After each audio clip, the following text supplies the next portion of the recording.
Barnoota Afaan Oromoo walitti fufaa kutaa 8ffaa. Jechoota sagalee laafaa. Amalli sagaleen Afaan Oromoo qabu inni kan biraan laafinaa fi jabinaa sagalee jechoota keessa jiraniiti. Akka gabaabbachuuf dheerachuun sagalee jechoota Afaan Oromoo keessaa qubee dubbachiftuun murtaa'u, laafinaa fi jabinni sagalee jechoota Afaan Oromoo keessaa qubee dubbifamarratti hundaa'a. Fakkeenyaaf yoo dubbifamaan tokko dubbachiftuu gabaabaa yookiin dheeraa bira gale sagaleen sun ni laafa. Mee jechoota kana haa ilaallu. Gale, mana, adaa, gadaa, moora, lafa, luka, laga, toora, aanaa, buna, qare jechoonni jedhaman jechoota sagalee laafaati. Sababiin isaa jechoota kana keessatti qubee dubbifamaan sagalee gabaabaas ta'u dheeraa bira galee jiru tokko tokko. Jecha gale jedhu keessatti sagalee gabaabaa ee bira dubbifamaan jiru tokko laa gale. Jecha gadaa jedhu keessatti qubee dubbifamaan sagalee dheeraa aa bira galee jiru tokko daa gadaa. Jecha luka jedhu keessatti qubee dubbifamaan sagalee gabaabaa aa bira galee jiru kaadha luka. Jechi kun jecha sagalee laafaati. Jecha aanaa jedhu keessatti qubee dubbifamaan sagalee dheeraa aa bira galee jiru naadha tokko aanaa. Jechi kun jecha sagalee laafaati. Haaluma kanaan warra kaanis yoo ilaalle jechoonni kun jechoota sagalee laafaa ta'uu isaanii hubanna. Jechoota sagalee gabaabaas ta'u dheeraa keessatti qubee dubbifamaan wal fakkaatu lama walitti aanee yoo barreeffame jechi sun sagalee jabaa qabaata.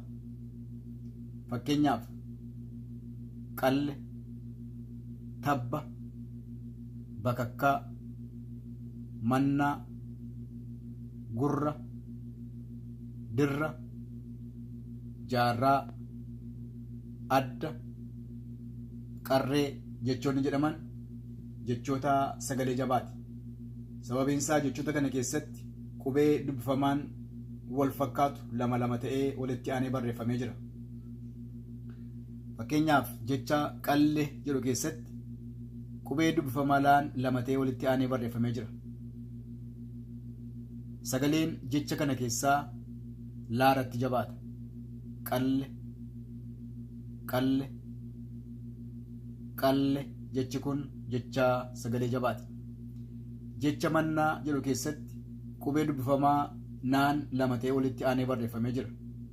Sagaleen jecha kana keessaa naaratti ni jabaata. Manna, mannaa. Kanaaf jechi kun jecha sagalee jabaati. Jecha jaarraa jedhu keessatti qubee dubbifamaa raan lama ta'ee walitti aanee barreeffamee jira. Jechi jaarraa jedhu jecha sagalee jabaati. Sagaleen jecha kana keessaa raarratti ni jabaata. Jaarraa. Haaluma kanaan warra kaanis yoo ilaalle jechoonni kun jechoota sagalee jabaa ta'uu isaanii hubanna. Jechoota sagalee laafaa fi jabaa. Sagalee laafaa, sagalee jabaa. Madaa, madda. Jechi madaa jedhu jecha sagalee laafaati. Sababiin isaa dubbifamaan sagalee dheeraa aa bira galee jiru tokko innis daadha. Madaa. Jechi madda jedhu jecha sagalee jabaati. Sababiin isaa qubee dubbifamaan wal fakkaatu lama walitti aanee barreeffamee jira. Daa. Sagaleen jecha kana keessaa daaratti ni jabaata. Madda. Caalaa, callaa, garee, gaarreen, bira, birraa, gadaa, gadda,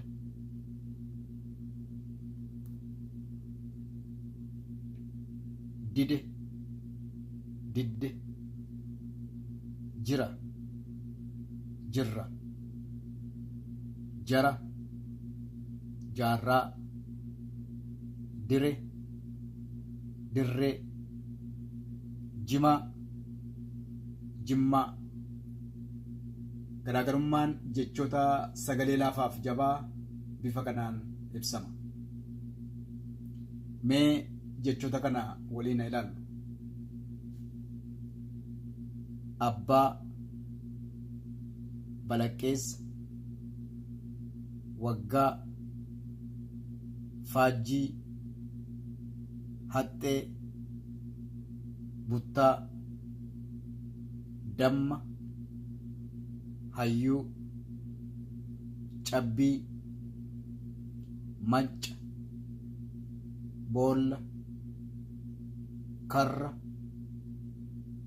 guddaa, sooressa, maxxannee jechoonni jedhaman jechoota sagalee jabaati.